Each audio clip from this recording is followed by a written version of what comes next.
Hey everyone, welcome back. It's Rachel with Living the Journal Life. I'm so excited that you're here. Today we're going to be continuing our Hobonichi Cousin series, and this time we're focusing on this monthly view. And as you can see, it starts out just as a very plain monthly calendar. And so I'm going to go through all kinds of different ways to use it. And we're going to start out with the most practical, and I'm going to go through until just some fun artsy sort of ways to use it. So I'll leave timestamps, and be sure you're subscribed so you get to see the entire series. All right, let's get started. So for a lot of these spreads, I photocopied the December pages in my Hobonichi Cousin. So if the dimensions look a little bit off, that's just a result of the photocopy. There's nothing going to be wrong with your Hobonichi Cousin. First one is going to be kind of a no-brainer, but using it to keep track of your schedule. So this is the most common way. This is probably exactly how it was intended to be used. So here is what I do.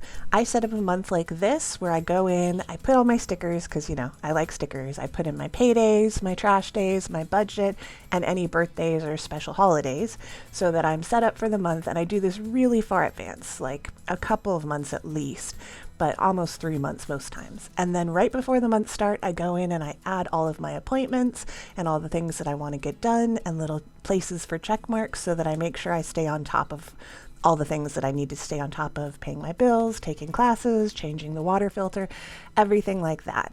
And then I use this as like a basis for my weekly spread to pull my tasks. And next up, we're going to use it for habit tracking. I think this is a fairly common way to use it too, also really productive. You can track things like health planning or even creative tasks or work tracking.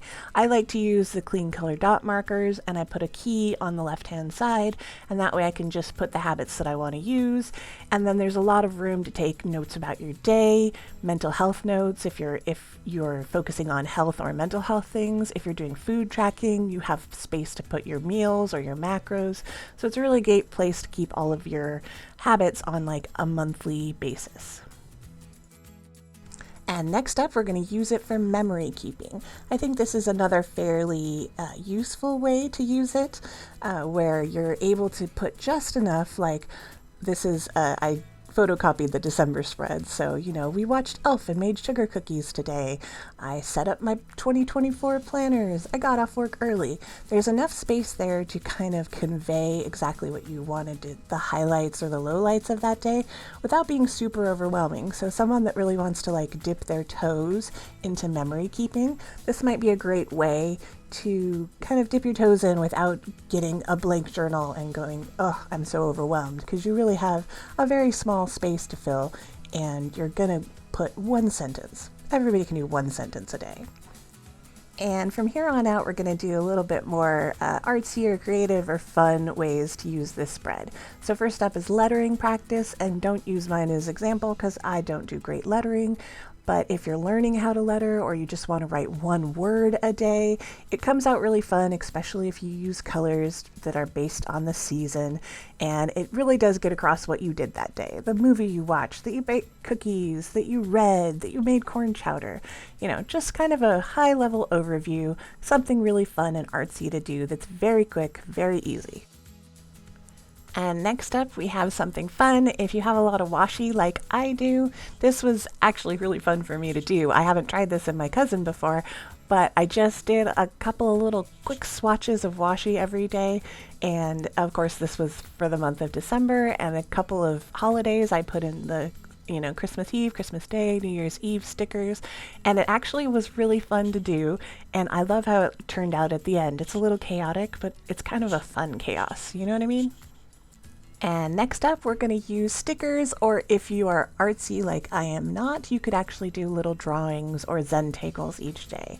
So this was also a little chaotic, but it turned out really cute and it was fun to do. It would take you maybe a minute each day, but you could put down a little sticker that represents your day. And this one is actually very popular. If you search the monthly remix hashtag on Instagram, you'll see a lot of people do this, and it's a really fun way to just take a couple seconds out of your day and use up that big sticker stash. And last up but not least is other swatches. So this is mostly for my fountain pen users or stampers or people that have other types of inks. So I like to do this every year I get the Diamine Ink Vent Calendar, which is an advent calendar that you open a different fountain pen ink every day. And I like to have the swatch, and it just ends up being really cool, and I get to see the overall, the whole advent calendar in one glance, and I can see how it works on the Tomoe River paper so that I can see exactly how much shimmer or how much sheen, but I'm sure this would really work out well if you have watercolors or stamp inks or any other kind of inks that you use in your crafty endeavors. So that's all I got for you today. I'm just going to flip through my current Hobonichi while I give you a little wrap up, and I would love to know how you use these, if you use any sort of Hobonichi, because they all have a very similar monthly spread, and I'd love to know how you are using them. I like all of these, and if you find that you're not using a monthly spread, just do something artsy with it. Practice your lettering. Use that washi. Use some stickers. Just have fun with it. It doesn't have to be practical. And if it is something that you need practical, it is wonderfully blank and ready for you to be as productive as possible. So thank you guys so much for watching, and you guys are amazing. Make sure you subscribe and give this video a like if you found it helpful.